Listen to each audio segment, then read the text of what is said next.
Madame, Monsieur, de vous retrouver pour cette édition spéciale des scènes de presse consacrée au régional 2020.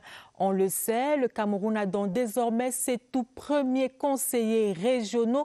Ils sont tous issus du scrutin du 6 décembre dernier, une élection au suffrage indirect qui a confirmé la suprématie du parti au pouvoir, le RDPC, en même temps qu'elle a relevé quelques dysfonctionnements au niveau de la discipline au sein des Quelle est l'évaluation que les formations politiques en font? Cette question, nous l'avons posée à Grégoire Oona, qui est secrétaire général adjoint du comité central du RDPC, à Pierre Flambeau-Ngayap, qui est, lui, le secrétaire à Issa Chiroma Bakari, président du FSNC, et à Cabral Libi, président du PCRN. Leur réponse, tout de suite.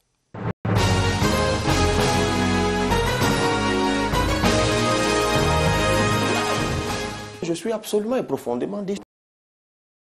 Parti politique, que Dieu sait toute la peine qu'on s'est donnée pour pouvoir remporter une victoire dans le contexte camerounais, c'est si pénible. Et qu'on sait d'ailleurs dans quel contexte ceux qui aujourd'hui ont voté contre le PCRN ont été eux-mêmes investis. C'est-à-dire que beaucoup d'entre eux n'avaient pas fait de politique avant, beaucoup d'entre eux n'auraient jamais pu gagner des élections par eux-mêmes s'ils s'étaient présentés à une élection.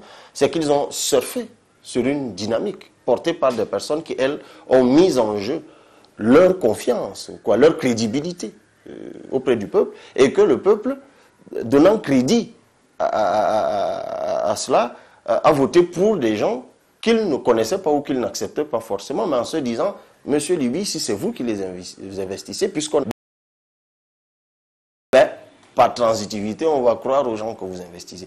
Donc, lorsque ces gens, par la suite, se retournent contre vous, vous ne pouvez que vous sentir trahi et déçu. Ça, c'est indiscutable. Le FSNC est tellement sûr de son fait, sûr de ses conseillers, que nous leur avons dit, OK, allez-y, on vous fait confiance. Bien que même en politique, parfois, la confiance n'exclut pas toujours le contre, n'est-ce pas? Est-ce que je m'en veux pour excès de conscience, pour n'avoir pas voulu contrôler? Bon, ça, c'est une autre paire de manches.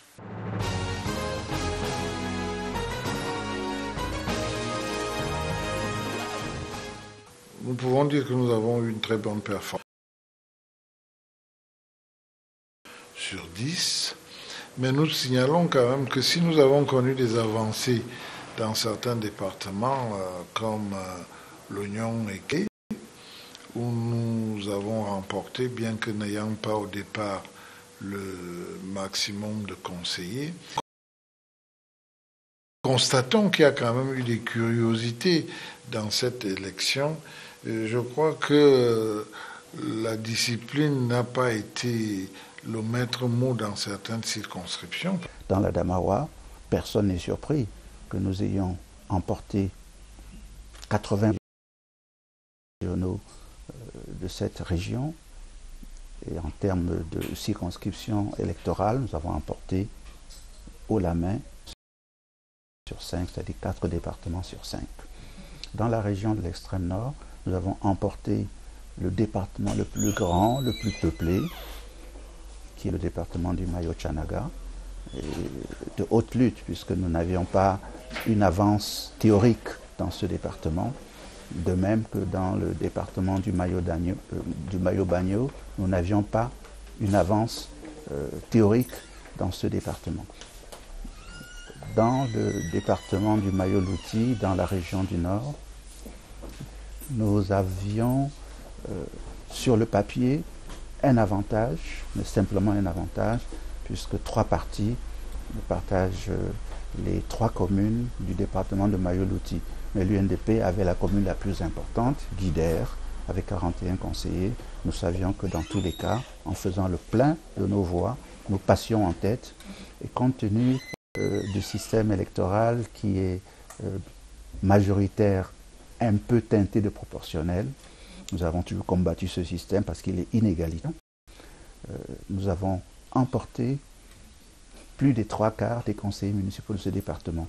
Ce qui n'est pas juste en termes de représentativité, mais apprendront désormais à comprendre ce que c'est qu'un système inégalitaire, puisque cette fois-ci, c'était à leurs dépens.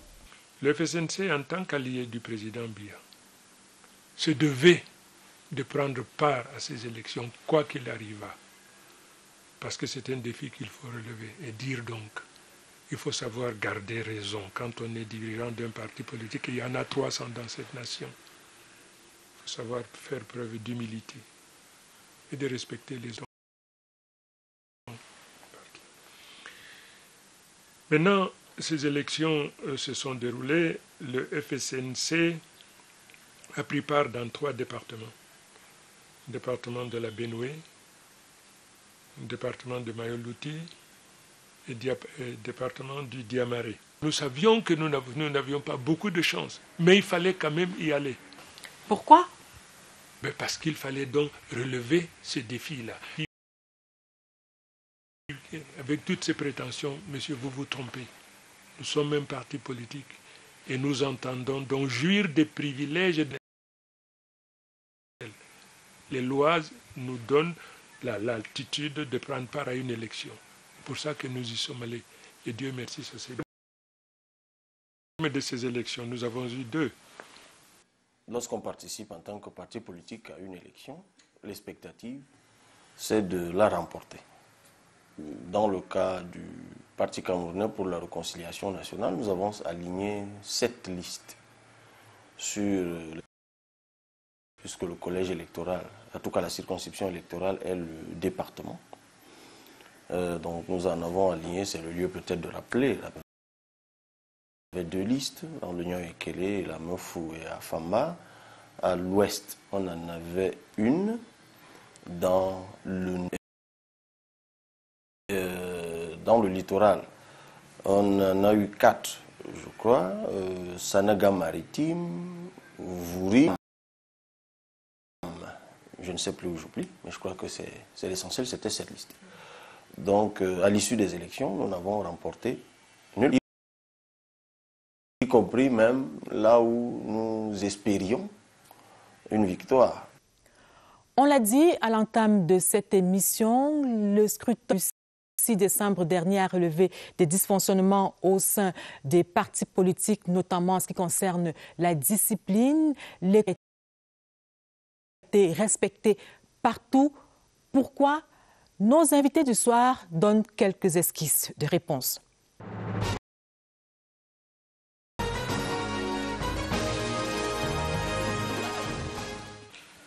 Dans la Benoué, nous avions 95 conseillers municipaux, c'est des électeurs. Chemin faisant, nous en avons perdu 8.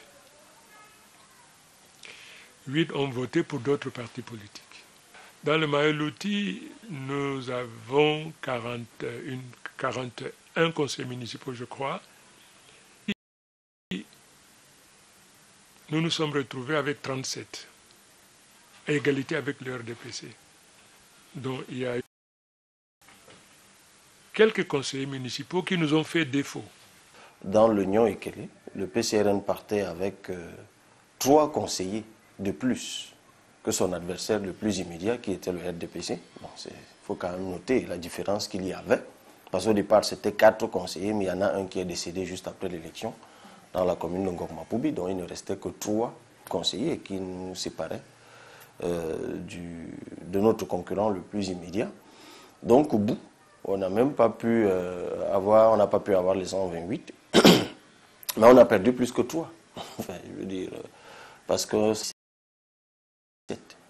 je crois que la discipline n'a pas été le maître mot dans certaines circonscriptions, parce que lorsque vous observez l'Union Ekele, vous voyez ce que je viens de dire.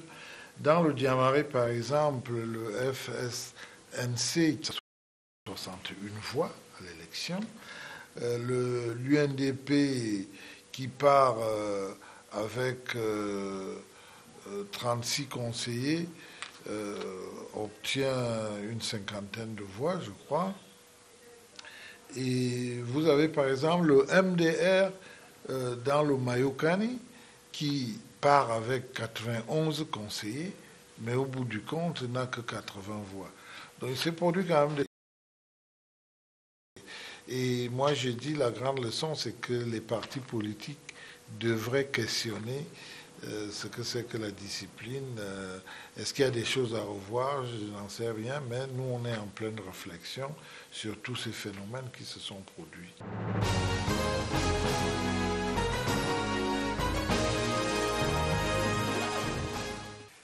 Le Diamaré, vous savez, nous avons un député qui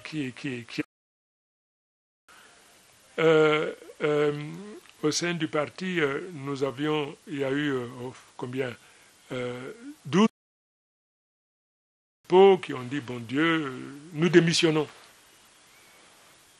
Théoriquement, on serait resté avec une bonne dizaine, une vingtaine maximum.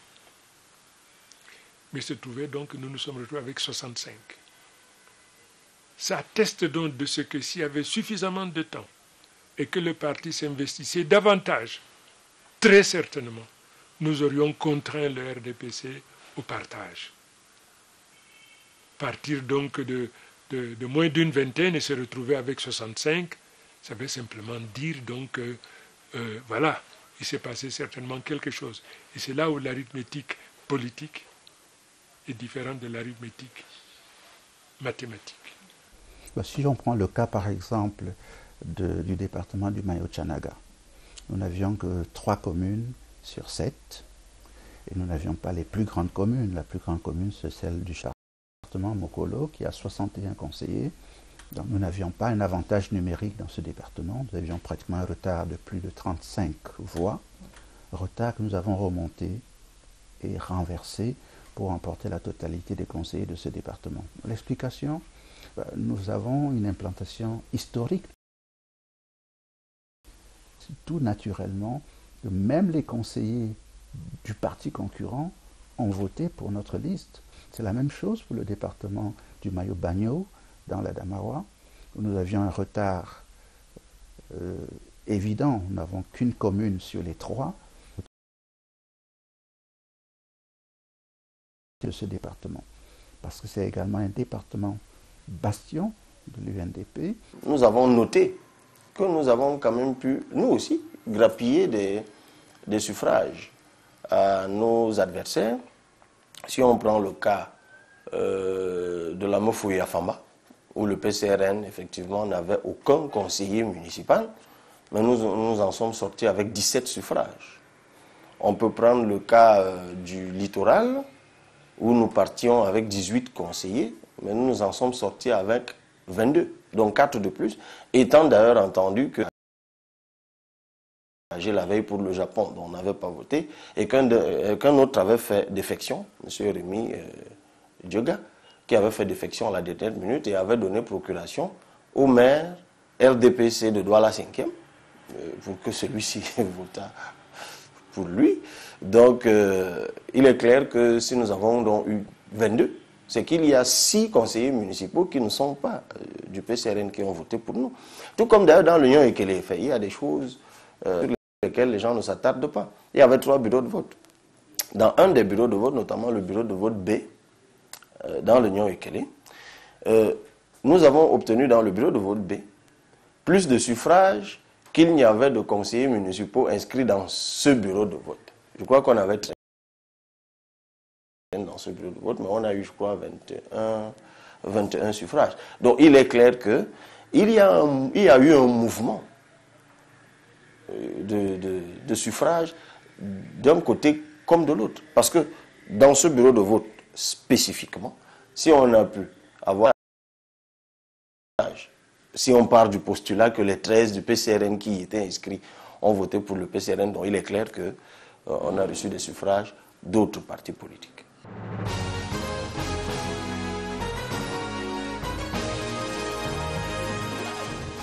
Personne ne contrôle la conscience et le vote. Personne.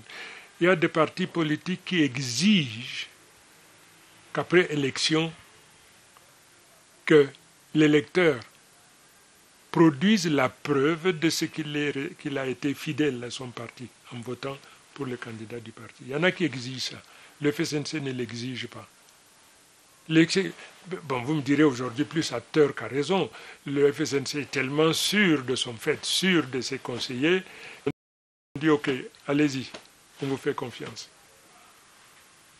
Bien que même en politique, parfois, la confiance n'exclut pas toujours le contrôle, n'est-ce pas? Ça veut dire que les élections indirectes, dans le contexte camerounais, dérogent un peu à la tradition qu'on leur connaît à ces élections dans d'autres pays.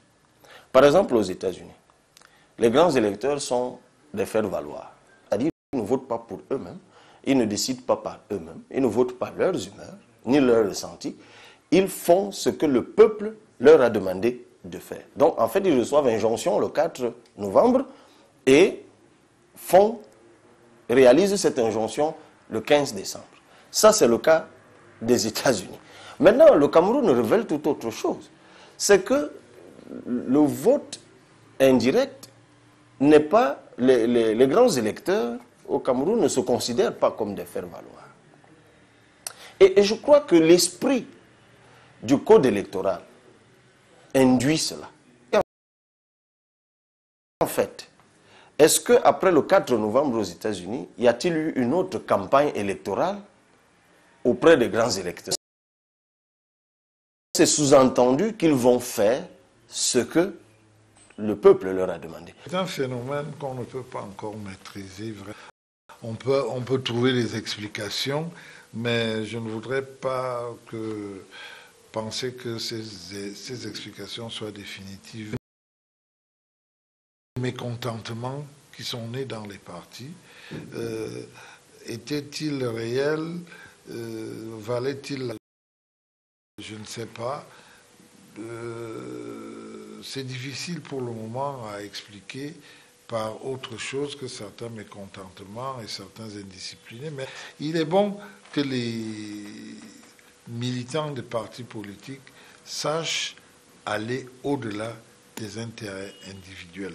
Je crois que ça, c'est une première règle très importante et on devrait pouvoir marcher vraiment en rang serré au sein d'un parti politique.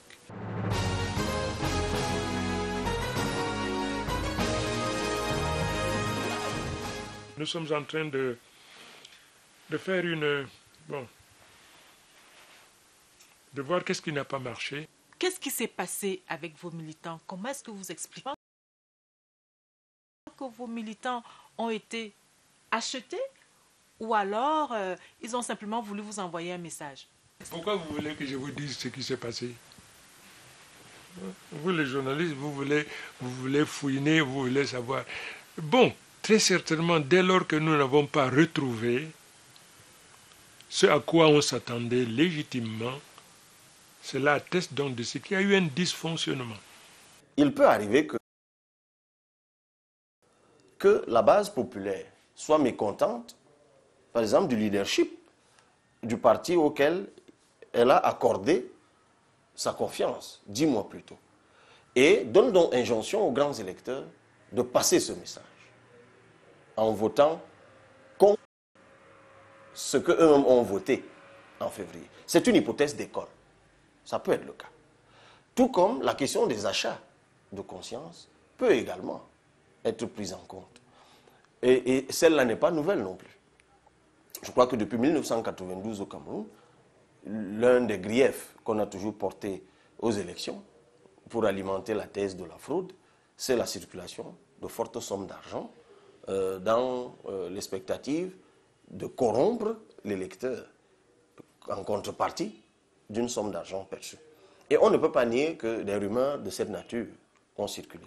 Dans les rangs d'ailleurs du PCRN, j'ai cru suivre des voices, vous savez aujourd'hui avec toutes les applications qu'il y a, donc j'ai cru suivre des voices qui circulaient dans des groupes WhatsApp, de personnes qui, choquées par les résultats des élections, ont délié leur langue et ont commencé à dire, ben voilà, tel camarade, parce qu'il avait reçu tel montant d'un parti concurrent, moi j'avais refusé, mais il m'avait dit de prendre parce que tel autre avait déjà pris.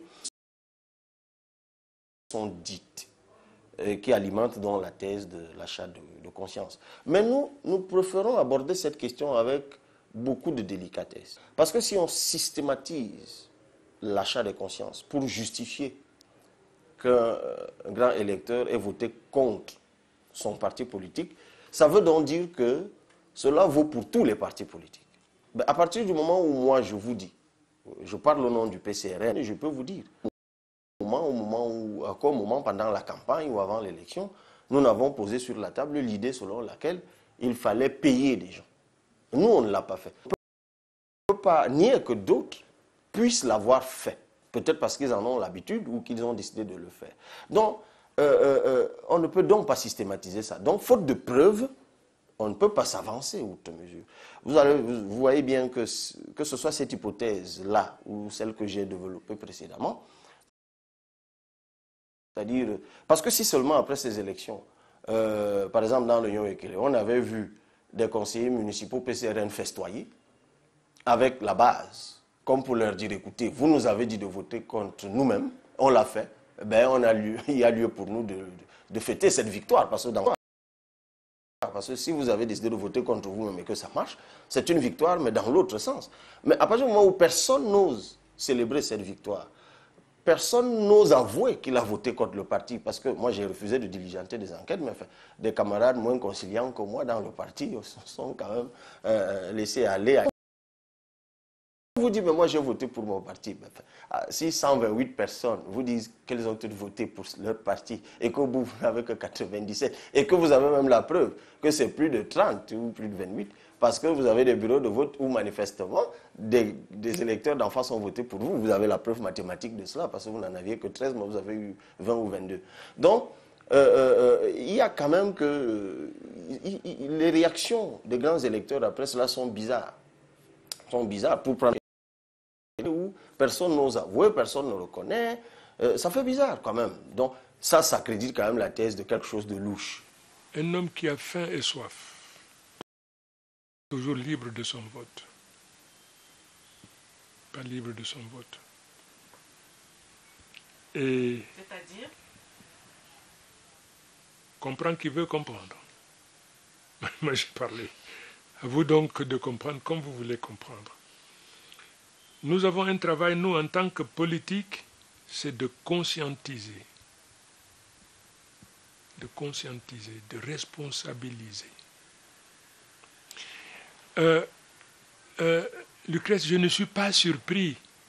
Vous savez, quand je dis que je prends part aux élections, j'ai une idée de ce qui se passe au-dessous de la ceinture, mais je sais surtout ce que tout un chacun sait, ce qui se passe au-dessus. Mais c'est la règle du jeu. Je ne peux pas dire donc on a acheté des consciences, machin, non. Tout un chacun le sait. C'est donc pas une surprise. Tout un chacun sait quoi, monsieur le ministre? Tout un chacun sait ce que j'ai dit. Vous-même, vous êtes journaliste, vous voulez que je dise, machin, je ne le dirai pas. Vous-même dites si vous voulez. Vous voulez m'amener à dire pourquoi vous voulez que je dise. Vous-même dites, vous, vous savez, c'est vous qui êtes journaliste. Moi, je suis politique. Il faut maturer, il faudrait amener le citoyen de sa nation et être capable de faire tous les sacrifices pour que son vote soit utile et qu'il compte. Et les conseillers sont intéressés par le style de l'UNDP et ont abandonné leur formation politique pour nous donner leur voix. Bien que le vote étant secret, on ne peut pas dire qu'on a corrompu. Il est difficile d'acheter les consciences. Vous savez, depuis 20 ans, nous on s'amuse à dire à ceux qui sont riches, je ne cite personne, aux partis riches, aux sponsors riches, quand ils vont sur le terrain faire la campagne et distribuer de l'argent, distribuer des biens, nous on dit toujours aux électeurs, prenez, c'est l'argent de vos impôts. Mais le jour du vote, vous serez seul dans l'isoloir et vous voterez pour le parti que vous aimez. Donc vous voyez bien qu'on ne peut pas acheter des consciences dans l'isoloir. Au contraire, on encourage les électeurs à prendre ce qu'on leur donne, mais de rester lucide. On peut prendre et voter pour son cœur. Vous l'avez certainement remarqué par vous-même, nos 4 invités du soir ne veulent surtout pas jeter l'opprobre sur ils tirent des leçons pour l'avenir.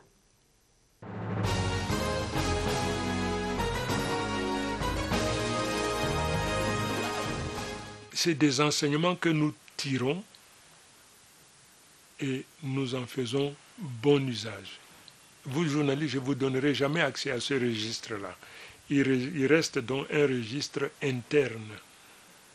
Et puis, ma foi, parce que si d'aventure je faisais des révélations, ce sera du pain béni pour les adversaires. Donc, voilà, nous tirerons des enseignements. Moi, je ne pense pas que ce soit des votes sanctions. D'abord, ce n'était vraiment pas la base militante. Vous savez que c'était des grands électeurs. Mais il y a là des choses que nous allons essayer de décrypter. Mais je ne voudrais pas qu'on en fasse déjà. Parce que, vous savez, le vote, c'est un individu dans l'isoloir. Mais il est important qu'on se rappelle qu'on appartient à un parti politique, une politique, qu'on a un projet de société à construire. Et quels que soient les petits mécontentements ou les petites fâcheries ou les gens qui auraient voulu être ci et n'ont pas été ça, bon, nous trouverons des explications et nous saurons comment, au niveau du RDPC, éventuellement redresser la barre. Ça veut dire que les élections indirectes au Cameroun, au fur et à mesure qu'on va avancer, pourront avoir le visage des élections populaires. Sauf que ça crée autre chose, et on l'a vu sur le terrain. Parce qu'il y a quand même un fil d'Ariane qu'il ne faut pas couper. C'est que, à partir du moment où les grands électeurs reçoivent mandat du peuple, il est toujours risqué pour les de décider souverainement en ignorant le mandat qu'ils ont reçu du peuple. Et on a donc des cas diversement appréciés. Le fait, par exemple, que les grands électeurs aient élu des concurrents, ça a provoqué auprès de la base populaire, auprès de la masse populaire, ça a emporté satisfaction, adhésion de la masse populaire. Parce qu'en ce moment-là, ceux qui ont voté pour un parti politique en février, 8 mois plus tard, ne sont plus en accord avec ce parti politique et font passer ce message par les grands électeurs. Tout comme il y a des cas où le fait que les grands électeurs aient voté pour un parti concurrent a plutôt emporté des amours auprès de la base populaire qui tout de suite fait savoir aux prochaines élections municipales, ils vont les sanctionner parce qu'ils se sont montrés indignes de confiance. Vous voyez qu'il y a un entremêlement, qu'on le veuille ou non, de beaucoup d'indicateurs dont on n'a pas soupçonné l'existence avant ces élections. Il s'agit simplement aujourd'hui de comprendre que le système électoral est différent. Non seulement ce n'est pas une élection régionale, c'est une élection par circonscription départementale. Et dans chaque département, on réunit l'ensemble des conseillers municipaux du département. Lorsqu'on fait cet exercice sur le papier, on peut à l'avance savoir qui va emporter, sous réserve naturellement des défections qu'on peut constater sur ce qu'on appelle la frange des électeurs flottants.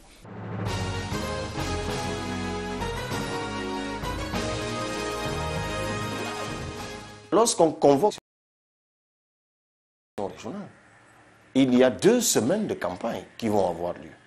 Et pendant les 2 semaines de campagne, les différents partis politiques vont battre campagne auprès des candidats, dont des grands électeurs des autres partis politiques. Cela sous-entend que ces grands électeurs sont souverains dans leur choix. Donc ils ne sont pas liés. Et bien ça confirme véritablement ce qui est dit dans la Constitution, que le mandat n'est pas impératif. Mais enfin, je fais là une interprétation un peu maladroite, sur laquelle d'ailleurs les juristes aguerris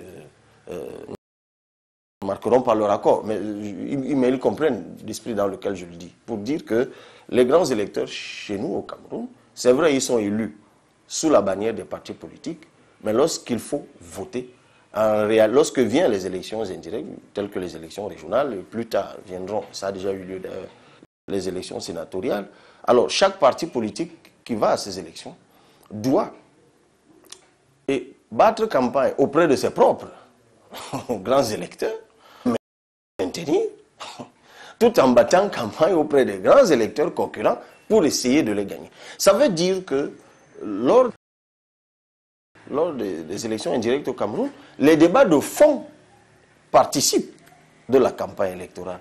Donc, un grand électeur politique peut se laisser séduire par l'offre politique d'un parti concurrent. Et dans le secret de l'une, voter. Cela est une mauvaise chose? Est-ce que cela est une bonne chose? C'est l'esprit du code électoral qui le veut. Et je crois que comme ça a commencé comme ça, ça va continuer comme ça. Si nous voulons faire la démocratie, il faut que nous soyons démocrates. Ça veut dire particulièrement qu'on accepte qu'on ne peut plus à 100% partout et tout le temps. Donc, il faut qu'on se remette déjà nous-mêmes en question, j'allais dire presque en permanence, par rapport à la politique que le président national, Paul Biya, nous invite à appliquer, par rapport à toutes nos actions. Tout ce que nous entreprenons, il faut qu'on se pose toujours le questionnement, est-ce la bonne solution? Est-ce la bonne voie? Est-ce la bonne action? Et c'est cela qui est bien en démocratie parce qu'on va rendre compte. Et parce qu'on va rendre compte, on est obligé de faire attention. On se met des limites. Donc, je vous dis que nous, on réfléchit déjà pour comprendre. On ne va pas pointer, comme j'ai vu à certains endroits, que c'est elle qui n'a pas voté, c'est elle qui n'a pas voté, mais ça montre qu'il y a eu un dysfonctionnement et nous allons voir comment pallier à ce dysfonctionnement. Vous venez de dire que le RDPC sait désormais qu'il ne peut pas gagner à 100% partout. Alors jusqu'où irez-vous avec cette option? Irez-vous par exemple jusqu'à partager volontairement le gâteau? Non, il n'y a pas de partage volontaire. Nous visons d'être les meilleurs. Nous visons de rester les meilleurs. Et nous visons toujours mieux, aller toujours plus loin. Si on peut atteindre 100%, tant mieux. Mais compte tenu du fait que c'est la démocratie et qu'il y a une diversité d'opinions, ça ne nous ferait pas de mal de gagner. En fait, il faut quoi? Il faut 50% des voix plus une pour gagner. Donc, ne nous parlez pas de majorité obèse. Ça, c'est... Je n'ose pas leur donner une réplique qui serait peut-être désagréable, mais il n'y a pas de majorité obèse. Il y a la majorité en démocratie. Il n'y a pas beaucoup de pays dans le monde où les majorités obèses sont présentes. Et pourtant, ces pays sont... Il y a donc une vision à avoir pour son pays en permettant que la plupart, le plus grand nombre de forces politiques représentatives soient présentes dans le partage des décisions.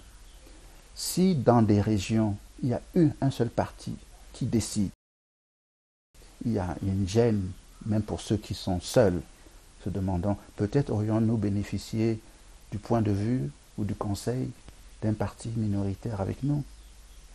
Donc quand on est seul, on est peut-être fier d'être seul.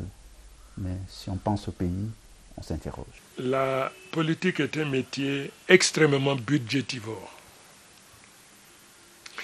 Quelle que soit la puissance de vos idées, la qualité, quel que soit ce que vous êtes en tant que porteur d'espoir, si vous n'avez pas les moyens de traduire cela concrètement dans les faits, une manière de dire donc que si vous n'avez pas les moyens en politique, vous faites la politique de celui... Il faut être vigilant, surtout dans des contextes comme celui du Cameroun, ou pour une raison ou pour une autre, les gens peuvent retourner leur veste, les gens peuvent trahir, les gens peuvent vendre, les gens peuvent se laisser corrompre.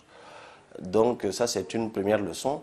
Et nous qui avons pensé que les nôtres nous étaient acquis et qu'il fallait aller chercher chez les autres, il fallait essayer de convaincre. Parce que nous, on fonctionne avec la profonde conviction qu'on a un projet de société très compétitif.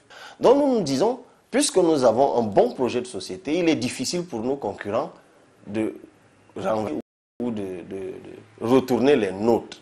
Et que nous, confiants à notre offre politique, nous savons, connaissant l'offre politique de nos concurrents, que nous pouvons gagner les cœurs chez eux. Ben, vous me direz, c'est beaucoup de prétention, mais c'est vrai. C'est-à-dire que, oui, ça marchait dans un sens. C'est-à-dire que nous avons vendu notre offre en face, nous avons pu grappiller. Ben, visiblement, eux aussi, ils ont vendu la leur, et au change, c'est nous qui perdons. Donc, c'est clair que il faudra être peut-être moins prétentieux à l'avenir sur notre seule offre, et savoir que pendant qu'on va travailler pour gagner en face, il faudra continuer à travailler pour gagner dans notre pays. C'est une leçon qu'il faut absolument tirer. Si vous le permettez, chers téléspectateurs, je voudrais maintenant que nous nous arrêtions sur le scrutin tel qu'il s'est déroulé. Si vous le permettez, chers téléspectateurs, je voudrais maintenant que nous nous arrêtions sur le scrutin tel qu'il s'est déroulé dans le septentrion, notamment dans les régions de la Damawa et de l'extrême nord. Et vous le verrez certainement, les régionales, le scrutin du 6 décembre dernier semble avoir quelque peu redessiné les cartes dans cette partie du pays.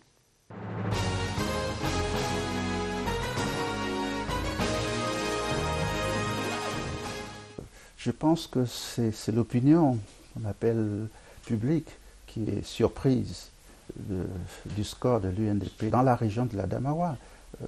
Lorsqu'on regarde la tendance structurelle de l'implantation des résultats de l'UNDP, l'UNDP est connu de tous les acteurs politiques qui s'intéressent de près à la structuration politique de notre pays, que la Damawa est le bastion premier de l'UNDP. Contrairement à ce qu'on peut imaginer, c'est la région dans laquelle on a toujours eu des élus, aussi bien des députés que des mairies, et en nombre de plus en plus important d'une élection à l'autre. Je ne vais pas parler des difficultés qui sont décriées par les uns et les autres sur la qualité. Il y a quand même eu un passage à vide. Le passage à vide, on peut peut-être l'avoir identifié au niveau de la députation, mais au niveau des mairies, l'UNDP n'a jamais eu moins de 12 mairies. Et le package le plus important de nos mairies, c'est toujours situé dans la région de la Damawa. Donc c'est le bastion historique de l'UNDP. Donc nous, pour ce qui nous concerne, nous ne sommes pas surpris de ces résultats. Lorsque l'UNDP arrive à renverser fondamentalement les résultats dans des départements dans lesquels il n'était pas majoritaire au départ, ce ne sont pas quelques électeurs flottants, c'est une vague importante d'électeurs qui se sont déversés sur les listes de l'UNDP. J'ai rappelé le cas du Mayo-Bagno, où nous n'avions qu'une commune sur 3. Nous partageons la Damawa minoritairement d'accord avec l'UNDP. Donc, nous ne pensons pas qu'il n'y a pas de vérité définitive en politique, ni de mensonge définitif. Il faut savoir travailler. Nous allons décrypter le message de la Damawa.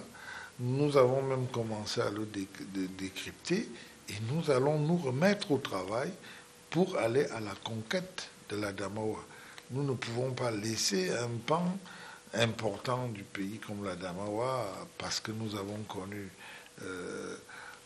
une défaite. Nous allons travailler de la même façon que nous avons essayé de reconquérir l'oignon et qu'elle est dans le centre. Ce ne sont pas quelques électeurs flottants qui ont permis la différence, c'est un renversement important des voix du parti initialement considéré comme majoritaire qui, comme je l'ai indiqué, a eu plus de sympathie pour le parti qui a une réelle implantation. Vous voulez dire, monsieur le sénateur, que la Damawa est définitivement perdue pour vos concurrents? Je pense que depuis février, ça se percevait déjà. Qu'est-ce qui se percevait? que la Damawa a été perdue, déjà pour cela. Si déjà, souvenez-vous, en 2013, aux élections sénatoriales, pourquoi l'UNDP n'a pas eu de sénateur dans la Damawa en 2013, alors que le RDPC était disqualifié et qui ne restait sur le terrain que les conseillers municipaux de l'UNDP. Bien que nous soyons seuls, on n'a pas eu un seul sénateur. Pourquoi? Parce que le RDPC a demandé à tous ses conseillers municipaux de voter pour un parti qui n'avait pas un seul électeur. C'est un signe de crainte structurelle. Donc on savait déjà que si l'UNDP, on lui laisse une porte ouverte, cette région est définitivement perdue. Nous considérons aujourd'hui qu'après avoir eu 80% des conseillers régionaux de cette région, je ne vois pas par quelle magie ce rapport de force peut demain changer. Donc, je demande à nos amis de considérer qu'ils oublient un peu cette région pour quelques décennies.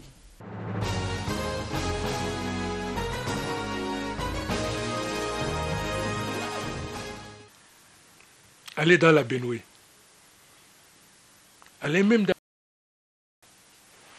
Faites votre travail de journaliste.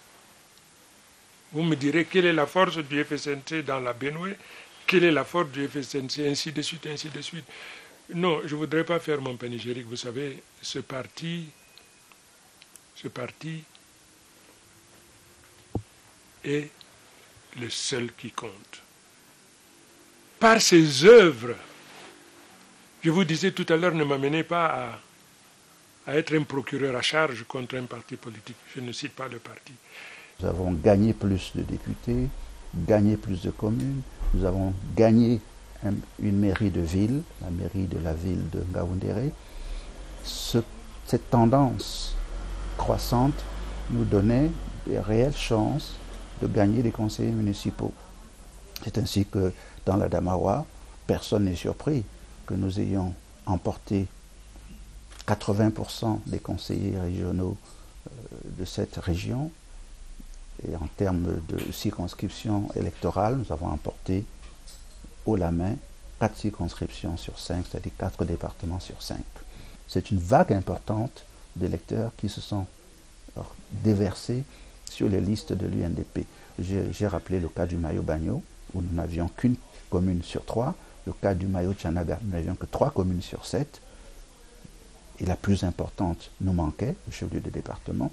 Donc ce ne sont pas quelques électeurs flottants qui ont permis la différence, c'est un renversement important des voix du parti initialement considéré comme majoritaire qui, comme je l'ai indiqué, a eu plus de sympathie pour le parti qui a une réelle implantation. Mais pour le FSNC, ce sont ses œuvres qui comptent. Qu'est-ce que le FSNC a fait pour les populations de manière globale? Depuis l'avènement du FSNC il y a 13 ans jusqu'à date, par rapport à d'autres partis politiques qui ont 30-40 ans, qu'est-ce que le FSNC a fait pour les populations? Et c'est ce que le FSNC a fait pour les populations qui fait que le FSNC aujourd'hui est ce parti, et puis il y a les autres. Alors, quels enseignements tirez-vous, par exemple, dans le Diamaré? En fait, le Diamaré est FSNC. Le Diamaré est FSNC. Nous avons gagné. Bon, il y a eu beaucoup de dysfonctionnements. Nous aurions pu avoir 2 députés. Nous aurions pu avoir même les 3 communes du Diamaré. Madame, souvenez-vous, pour l'élection du maire de la ville, il a fallu 3 jours. Can you remember? Il a fallu bien 3 jours.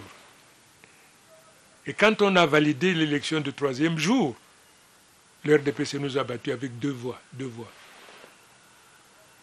Nous avons contesté, mais bon, nous avons voulu être bons perdants. Ceci atteste donc de ce que, en fait, le Diamaré, c'est du FSNC. Et que mon député, qui a la responsabilité de la gestion du parti dans le Diamaré, mais également dans la partie septentrionale du pays, il fait du bon travail.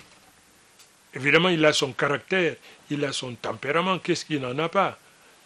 Eh bien, le FSNC, vous savez, c'est ce parti qui monte. Au terme de ces élections, nous avons eu 2 Mais ces deux font qu'on dise que le FSNC est parmi les 4 partis politiques qui comptent dans ce pays. Nous avons sénateurs, nous avons des députés, nous avons des communes, des conseils municipaux, nous avons des conseils régionaux. Nous sommes complets.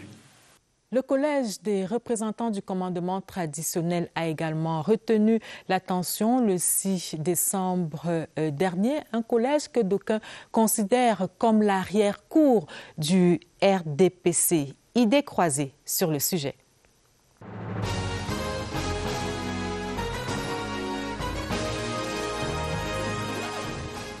Beaucoup de chefs sont des militants du RDPC, parce que d'abord, ils ont été séduits par le RDPC, et ils sont des militants depuis longtemps, en plus du fait d'être chefs. Donc, je crois qu'il ne faut pas les présenter comme s'ils étaient des parias qu'on veut pointer du doigt. C'est des militants. On n'a pas dit que lorsqu'on est chef traditionnel, on ne peut pas militer dans un parti politique.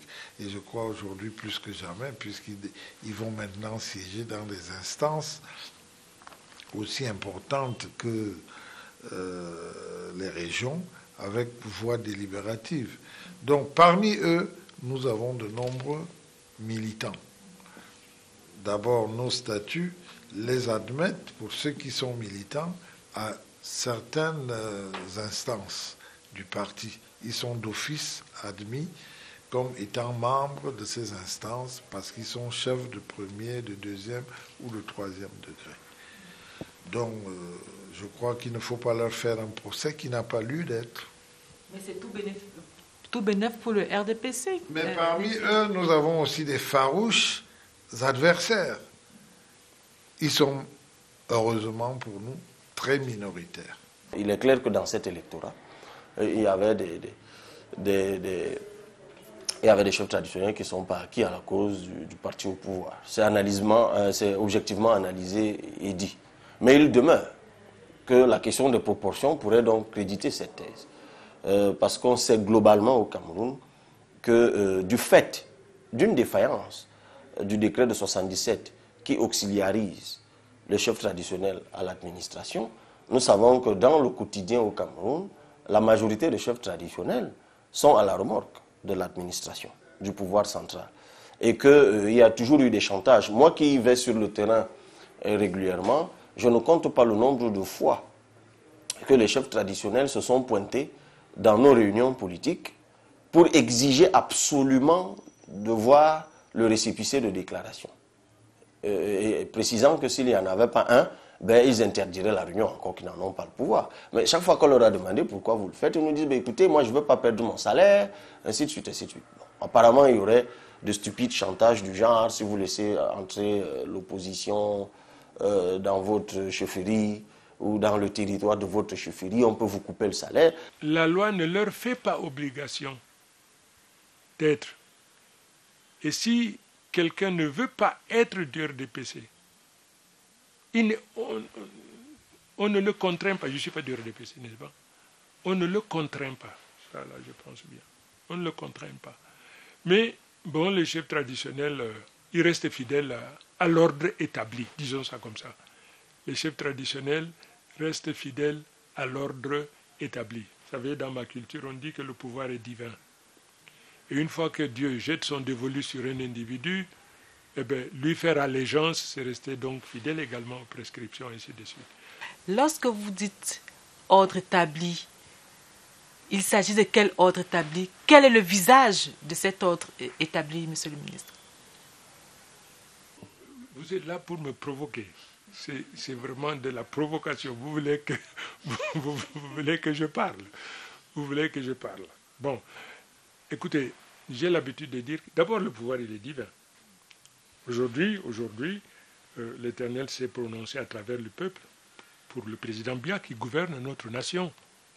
Et cet ordre est l'ordre qu'il a établi. Il est important que les chefs traditionnels gardent la hauteur sur l'ensemble des sujets de leur territoire. Bien entendu, le chef traditionnel est un citoyen. Le jour des élections, il a le droit d'exprimer son choix. Mais cette tendance qui a été créée dans notre pays depuis des dizaines d'années, de faire en sorte qu'un chef traditionnel puisse se départir de sa neutralité, qui garantit son respect sur l'ensemble de son territoire, pour choisir un parti politique, d'y militer officiellement, mène à des dérives qu'il faudra un jour ou l'autre corriger. Peut-être c'est un début de correction que le législateur, dont je suis, a pensé faire en créant un collège des conseillers, un collège des chefs traditionnels, qui permet qu'entre eux, ils désignent leurs représentants, sans influence de partis politiques.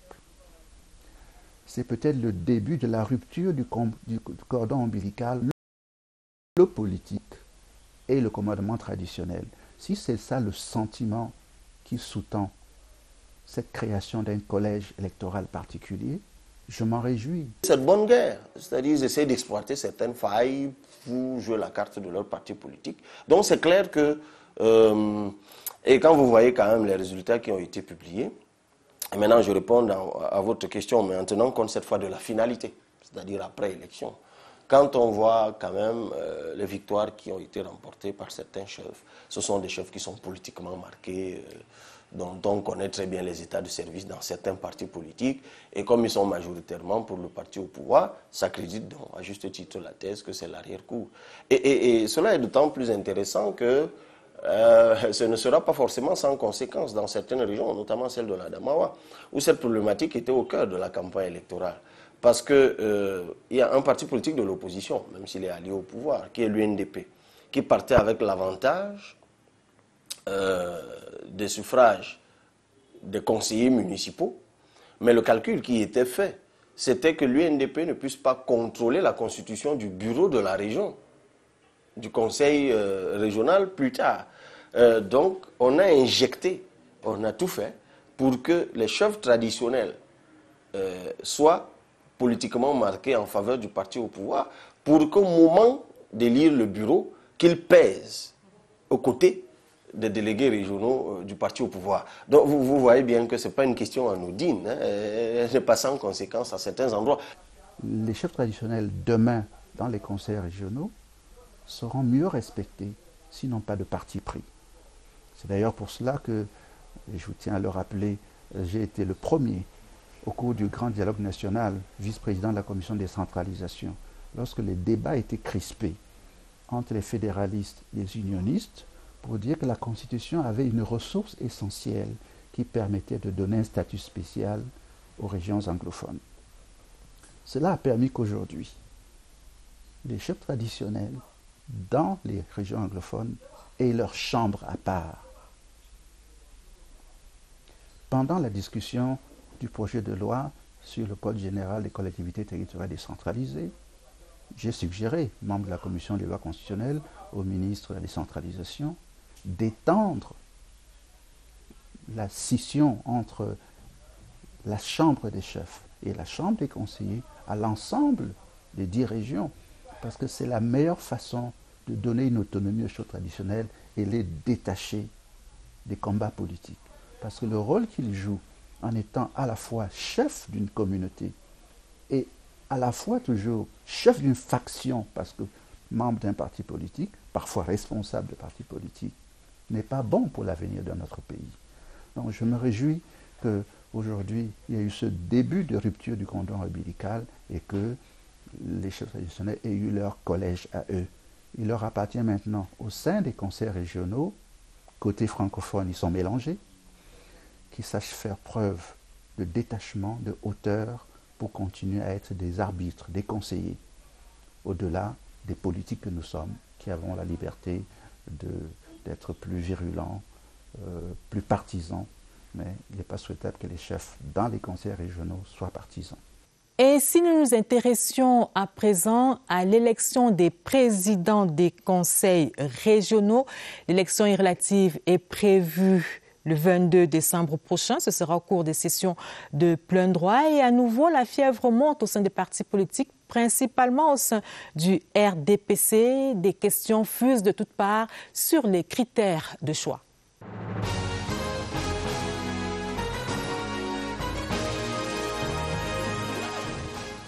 tous nos candidats, j'allais dire, sont tous présidentiables. Ils peuvent tous entrer au bureau, mais compte tenu du tournant que nous sommes en train de prendre aujourd'hui, le RDPC a la responsabilité de choisir les meilleurs candidats pour mener à bon port cette opération de décentralisation, compte tenu des attentes des Camerounais pour cette décentralisation. Ils veulent s'impliquer dans la gestion des affaires locales et il leur faut des interlocuteurs absolument valables. Et le parti fera ce qu'il doit faire. Le parti fera ce qu'il a à faire en tenant compte des différents desiderata ou alors en imposant ses candidats. Le parti n'impose rien. Le secrétaire général est en train de travailler déjà sur le choix des candidats. Le président national prendra sa responsabilité pour que ceux qui auront été retenus soient désignés.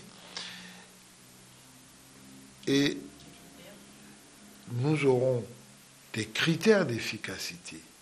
Nous avons des critères de compétence, des critères de discipline, des critères même d'engagement au sein du parti ou au sein de la République, parce qu'on peut avoir des candidats qui n'ont peut-être pas 20 ans ou 30 ans, mais qui ont fait leur chemin plus rapidement que d'autres. L'UNDP, les procédures sont simples, hein, elles sont connues, elles sont publiques. C'est une concertation permanente entre la direction du parti et les conseillers régionaux. Concertation permanente. Nous allons réunir les conseillers régionaux dans les régions dans lesquelles nous avons des conseillers, discuter avec eux, écouter les propositions des uns et des autres et sortir avec un bureau régional consensuel. En particulier dans la Damawa, nous avons une majorité, donc c'est nous qui déciderons de la composition, de la désignation de l'exécutif et de la composition du bureau régional. Mais cela se fera par consensus entre la direction du parti et les conseillers, y compris même les maires, puisque les conseillers sont des émanations des communes. Les maires seront partie prenante à cet échange. Ce ne sera pas une question de copinage? Je ne sais pas qui est copain de qui. En tout cas, à la position où je suis dans le parti, je ne sens pas, à la base, que les décisions se prennent, même au sommet, à travers des préférences, des copinages. Comme vous le dites, nous prenons toujours des décisions sur la base d'une réflexion, de l'écoute, des arguments présentés par les uns et les autres. Il n'y a pas d'état d'âme. Ce n'est pas une affaire de copinage. Ça ne pourrait jamais être une affaire de copinage. C'est vrai qu'une certaine presse s'est jetée là-dessus pour dire qu'il y a de la corruption, qu'il y a du favoritisme, qu'il y a du copinage. Non, je crois qu'il faut juger les maçons au pied du mur et on ne peut pas construire un pays sur la base de copinage, sur la base de corruption, qui sont des valeurs très, très fragiles. Et c'est sur ces paroles que nous mettons un terme à cette édition de Scène de Presse, une édition spéciale consacrée au Régional 2020. Merci à nos invités qui ont accepté de jouer le jeu. Grégoire Owona du RDPC, Pierre Flambongayap de l'UNDP, Issa Chiroma Bakari du FSNC et Cabral Libi du PCRN. Madame, Monsieur, il ne me reste plus qu'à vous souhaiter joyeux Noël et bonne année 2021.